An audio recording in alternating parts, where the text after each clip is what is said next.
Shalom, selamat pagi Bapak Ibu Saudaraku yang dikasihi Tuhan. Berjumpa lagi dengan saya Hezkiel Wijaya di kesempatan pagi hari ini. Saya yakin dan percaya kalau Tuhan izinkan kita pagi hari ini untuk kembali menjalani hari yang baru. Kita yakin dan percaya berkat pemeliharaan Tuhan sempurna dalam hidup kita. Apapun yang terjadi dalam hidup kita hari ini, kita percaya Tuhan beserta dengan kita.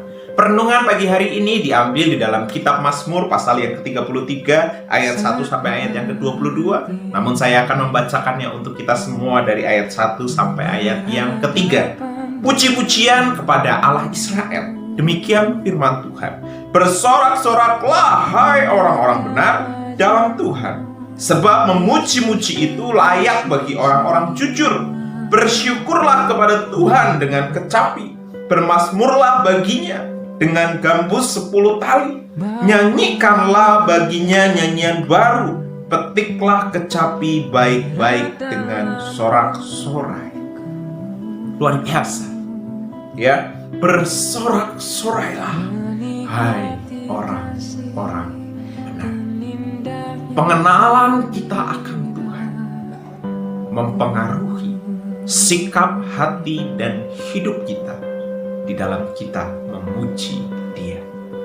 Pengenalan kita akan Tuhan memampukan seluruh aspek hidup kita dalam merespon segala sesuatu yang Tuhan izinkan terjadi di dalam kehidupan kita. Apakah kita akan mengambil keputusan ketika masalah persoalan datang menindih hidup kita, kita bersungut-sungut, atau ketika persoalan permasalahan datang, kita tetap dimampukan untuk memuji Tuhan. Kita tetap bersorak-sorai kepada Tuhan. Ini penting. Ada banyak anak Tuhan mengenal Tuhan hanya dari apa kata orang. Pengenalan mereka akan Tuhan hanya dari pengalaman-pengalaman orang. Tetapi mereka sendiri tidak mengalami Tuhan secara pribadi. Pengenalan akan Tuhan mempengaruhi kita saat kita memuji Dia. Jadi pemahaman yang benar akan Tuhan itu menentukan sikap hidup dan hati kita di dalam memuji Dia. Di dalam puji-pujian umat-Nya, Allah bertahta. Di dalam puji-pujian umat-Nya, Allah hadir. Kalau Allah hadir, persoalan sebesar apapun, masalah sebesar apapun, badai sebesar apapun, kalau Allah hadir, Dia beserta dengan kita. Kita akan dimampukan untuk melewatinya dengan kekuatan yang daripada Tuhan, dengan kekuatan yang baru, dengan kekuatan yang melimpah daripada Tuhan. Dan kita dimampukan melewati semuanya bersama dengan Tuhan. Jadi pentingnya pemahaman yang benar akan Tuhan. Itu mempengaruhi bagaimana iman kita bergerak, bagaimana kita mempercayai akan Tuhan. Nah, Daud adalah pribadi yang sangat mengenal Tuhan. Daud adalah pribadi yang sangat intim dengan Tuhan. Dia bukan hanya tahu tentang Tuhan, tetapi dia mengalami tentang Tuhan. Tema perenungan pagi hari ini berbicara tentang memuji Tuhan dengan pemahaman yang benar. Memuji Tuhan dengan pemahaman yang benar. Ketika kita tidak memiliki pengenalan, pemahaman akan Tuhan dengan benar, kita akan memuji Tuhan hanya saat berkat Tuhan mengalir. Kita akan memuji Tuhan hanya saat hati kita senang. Kita akan memuji Tuhan hanya pada saat-saat tertentu saja. Padahal kita diciptakan Tuhan untuk memuji Dia di dalam segala keadaan. Di dalam puji-pujian anak-anaknya, Dia bertahta dan Dia hadir. Dan belajar daripada Daud. Daud memuji Tuhan dengan pemahaman yang benar. Dia memahami, dia mengenal, dia mengalami. Yang pertama adalah Dia yang kita puji adalah Tuhan yang setia. Sekali lagi saya katakan, Dia yang kita puji, Dia yang kita sembah, Dia adalah Tuhan yang setia. Dikatakan di ayat yang kelima, firman Tuhan, Ia senang kepada keadilan dan hukum. Ya, bumi penuh dengan kasih setia. Maaf, di sebelumnya ayat 4. Sebab firman Tuhan itu benar, segala sesuatu dikerjakannya dengan kesetiaan. Apa yang Tuhan mau, Dia kerjakan dengan setia. Bahkan atas kehidupan kita, Dia adalah pribadi yang setia. Setia menemani kita, setia menuntun kita, setia mengarahkan jalan-jalan hidup kita. Tapi kadang kita tidak connect dengan Tuhan. Di dalam kesetiaannya itu, Dia tidak pernah meninggalkan kita. Di dalam kesetiaannya itu, Dia tidak pernah membiarkan kita. Saat orang-orang yang ada di sekeliling kita meninggalkan kita sekalipun, Allah yang kita puji, Allah yang kita sembah, Allah yang kita layani, tidak pernah meninggalkan kita. Kesetiaan Tuhan itulah yang seharusnya menjadi dasar bagi kita sebagai orang percaya untuk tetap bisa memuji Tuhan di dalam segala keadaan. Bahkan bukan hanya di dalam keadaan senang, bukan hanya di dalam keadaan berkat Tuhan yang limpah, bukan hanya dalam keadaan yang wah, tetapi dalam keadaan terburuk sekalipun, kita akan tetap bisa berkata, puji Tuhan, haleluya, puji Tuhan, haleluya. Orang-orang yang dimampukan untuk memuji Dia di dalam keadaan terburuk sekalipun, karena dia menyadari bahwa Tuhan itu setia dan tidak pernah meninggalkannya, ia akan selalu dimampukan untuk memandang bahwa Tuhan beserta dengan hidupnya. Kalau Tuhan beserta dengan hidupnya selalu, perkara apa yang tidak bisa diselesaikan kalau kita berjalan dengan Tuhan? Tidak ada satu perkara pun yang tidak bisa diselesaikan saat kita melangkah dengan Tuhan. Memang saat kita mengerjakan dengan kekuatan kita sendiri, segala sesuatu tidak bisa kita kerjakan dan kita lakukan. Tapi saat kita mengerjakannya dengan Tuhan, Dia yang setia akan mengajari kita untuk mengerjakan segala sesuatu seperti yang Tuhan mau. Di ayat yang keempat tadi, sebab firman Tuhan itu benar dan segala sesuatu dikerjakannya dengan kesetiaan. Dia akan mengajari kita bagaimana kita mengerjakan perkara-perkara kehidupan ini bersama dengan Dia. Yang kedua, ya, memuji Tuhan dengan pemahaman yang benar, belajar dari Daud. Yang pertama adalah bahwa Tuhan itu setia memelihara hidup kita. Yang kedua, tidak ada firman Tuhan yang gagal. Tidak ada firman Tuhan yang gagal. Kita bisa paham, kita bisa kenal tentang siapa Tuhan melalui kebenaran firman.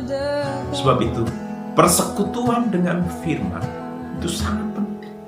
Pengenalan, pendalaman akan firman itu sangat penting bagi kehidupan kita. Karena di dalam firman inilah rencana Tuhan atas hidup kita diberitahukan. Bukan hanya rencana Tuhan atas hidup kita, tetapi rencana Tuhan baik atas langit, bumi, dan segala isinya. Baik atas masa lampau, masa sekarang, masa yang akan datang. Semua sudah tercatat dan tertulis di dalam Alkitab. Pentingnya kita memahami, mengenal Tuhan di dalam kebenaran firman adalah karena di dalam firman itu rencana Tuhan atas manusia secara umum maupun secara pribadi atas hidup kita diberitahukan. Pentingnya kita sebagai anak-anak Tuhan untuk selalu bersekutu di dalam firman, karena dikatakan tidak ada firman Tuhan yang gagal. Saat hidup kita memegang firman, Kita hidup di dalam firman. Apa yang Tuhan firmankan kita hidupi, kita jalani di dalam hidup kita. Tidak ada firman Tuhan yang gagal. Saat engkau bergumul dengan hidupmu, saat engkau bergumul dengan karaktermu, saat engkau bergumul dengan persoalanmu, saat engkau bergumul dengan orang-orang yang ada di sekelilingmu, saat engkau bergumul dengan segala sesuatu atas kehidupanmu, Tuhan mengerti akan setiap keadaan itu. Dan saat engkau hidup bersama dengan firman, firman akan menuntun bagaimana engkau harus hidup dan memegang setiap kebenaran firman itu di dalam kehidupan. Di dalam firman semua rancangannya diberitahukan. Kita tidak akan pernah bisa memulai hidup ini dan sampai ke tujuan dengan benar tanpa kita hidup dengan firman. Ibarat peta kehidupan, firman adalah peta kehidupan. Ibarat kita hidup di dalam kegelapan, Mazmur pasal 119 berkata, firman adalah pelita bagi kakiku, terang bagi jalanku. Tanpa firman kita tidak tahu apa yang ada di depan kita, karena kita ada di dalam kegelapan. Jadi firman menunjukkan arah, firman menerangi jalan, firman menuntun kita kepada rancangan dan rencananya Tuhan. Tanpa firman kita tidak akan pernah maksimal, bahkan sampai kepada tujuan seperti Tuhan merancangkan hidup kita. Kita nggak akan mengerti tentang arti hidup ini tanpa kita hidup di dalam Tuhan. Di ayat yang ke-11 dikatakan di sana, tetapi rencana Tuhan tetap selama-lamanya, rancangan hatinya turun-temurun. Berbahagialah bangsa yang Allahnya ialah Tuhan, suku bangsa yang dipilihnya sendiri. Wow, luar biasa. Tetapi rencana Tuhan tetap untuk selama-lamanya. Tidak ada rencana Tuhan yang gagal. Tidak ada rencana Tuhan yang tertunda. Semua yang dikatakan firman akan digenapi. Termasuk hari-hari susah yang sedang kita alami hari-hari ini. Karena sudah difirmankan bahwa hari-hari akhir akan semakin sukar dan bertambah sukar dan akan terus bertambah sukar. Tidak akan menjadi baik di hari akhir sampai hari kedatangannya yang kedua kali. Kalau kita hidup di dalam firman, kita memegang firman-Nya, maka kita akan semakin kenal siapa Tuhan kita. Ya, sehingga akhirnya kita bisa memuji Tuhan dengan pemahaman yang dalam segala kondisi kita tetap bisa memuji-muji Tuhan, bahkan di hati kita ada nyanyian yang baru. Yang pertama, Tuhan itu setia, tidak ada firman Tuhan yang gagal. Rencananya pasti digenapi. Yang terakhir, Tuhan memelihara orang yang mengasihi Dia. Wah, luar biasa. Kalau anak Tuhan hidup di dalam firman, dia mengerti bahwa Tuhan memelihara orang yang mengasihi Dia. Anak Tuhan seperti ini akan tetap dimampukan untuk memuji Tuhan. Bersyukurlah kepada Tuhan, sebab Ia baik, bahwasannya untuk selamanya kasih setianya. Wah, luar biasa. Terpuji Tuhan. Di dalam segala keadaan kita tetap bisa melihat Tuhan itu baik, sebab kita percaya melalui firman, melalui kebenaran, bahkan melalui pengalaman hidup, melalui perjumpaan-perjumpaan dengan Tuhan yang terus meneguhkan kita, sehingga sekalipun kita ada di dalam lembah kekelaman, kita tetap bisa memuji Tuhan. Yes, Tuhan dahsyat. Yes, Tuhan luar biasa. Wow, Tuhanku dahsyat dan ajaib. Di dalam setiap keadaan kita bisa memuji Tuhan, karena kita yakin dan percaya Tuhan memelihara. Dia memelihara orang yang mengasihinya. Bahkan dikatakan di ayat yang ke-19, untuk melepaskan jiwa mereka dari maut. Maut dilalukan dari kehidupan orang-orang yang berpegang teguh kepada Tuhan. Wah, luar biasa sekali ya Bapak Ibu Saudaraku yang dikasihi Tuhan. Maut, jiwa, roh kehidupan kita yang seharusnya binasa, Dia selamatkan. Terlebih lagi di ayat selanjutnya, dan memelihara hidup mereka pada masa kelaparan.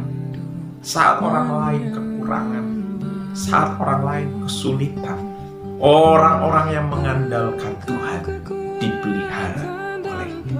Tidak pernah berkekurangan, senantiasa cukup sebab Tuhan pelihara. Seperti Elia, sekalipun dia ada di sungai Kerit, Tuhan sanggup pelihara. Sekalipun dia hanya hidup dengan seorang janda yang hanya memiliki satu jempet tepung, ya, Tuhan pelihara, Tuhan cukupkan. Di saat lain mengalami kesusahan di masa pandemi ini, Tuhan sanggup pelihara setiap kita yang berharap dan mengasihi Dia. Tuhan menopang, Tuhan menolong. Sekalipun kita ada di tengah situasi yang sama, kondisi yang sama, bahkan kita bisa mengambil keputusan hati dan kehidupan kita untuk merasakan kekhawatiran yang sama, ketakutan yang sama. Tetapi orang yang mengasihi Tuhan, dia percaya bahwa perlindungan Tuhan sempurna. Tuhan tidak pernah tinggalkan dan biarkan dia. Pemahaman inilah yang memampukan orang-orang yang mengasihi Tuhan tetap memuji Dia apapun yang terjadi. Begitu juga yang dialami oleh Raja Daud. Dia tetap bisa memuji Tuhan sekalipun Saul mengejar-ngejar dia. Dia tetap bisa memuji Tuhan sekalipun ia ada dalam kondisi bahaya. Dia tetap bisa memuji Tuhan di dalam seluruh aspek kehidupannya. Dia tetap bisa memuji Tuhan. Bahkan di dalam masa pengujian hidup selalu ada nyanyian baru, mazmur-mazmur yang tertulis dituangkan di sini. Kita melihat, kita membaca dan merenungkan betapa luar biasanya Daud. Sekalipun ada dalam lembah kekelaman, ada dalam kesulitan terbesar, tantangan, masalah, apapun itu, dia tetap bisa memuji Tuhan. Begitu juga atas hidup kita di sepanjang hari ini. Puji Tuhan dalam seluruh keadaan hidupmu. Haleluya, kita berdoa untuk firman Tuhan. Kami bersyukur buat kesempatan pagi hari ini Tuhan. Untuk firman yang boleh kami renungkan bersama-sama di kesempatan pagi hari ini. Mampukan kami untuk mengenal Engkau, memahami Engkau. Sekalipun Tuhan, kami tidak bisa memahami Engkau secara utuh atas hidup kami. Tapi setidaknya di dalam perjalanan hidup kami, pengalaman demi pengalaman, pengenalan demi pengenalan, sehingga pemahaman demi pemahaman akan Engkau semakin Tuhan terbentuk di dalam hidup kami, semakin bertumbuh, semakin bertambah, sehingga kami selalu boleh dimampukan untuk memuji-muji Engkau di dalam seluruh keberadaan hidup kami. Dan bersyukur untuk firman yang boleh kami renungkan di kesempatan pagi hari ini. Kami menyerahkan setiap aktivitas, pekerjaan, usaha, bisnis, peternakan, pertanian, studi, dan seluruh keberadaan hidup kami. Apapun yang kami kerjakan, kami lakukan hari ini, kami serahkan sepenuhnya dalam tangan Tuhan. Kerajaan-Mu datanglah, kehendak-Mu jadilah di bumi seperti di surga atas kehidupan kami. Kami berserah atas hari ini hanya di dalam nama Tuhan Yesus Kristus. Bersama-sama kita katakan, amin. Terpujilah Tuhan. Selamat pagi Bapak Ibu Saudaraku yang dikasihi Tuhan. Selamat menjalani hari yang baru, di dalam berkat yang baru, di dalam Dia di sepanjang hari ini. Tuhan Yesus memberkati kita semua. Shalom. Terpujilah Tuhan. Haleluya.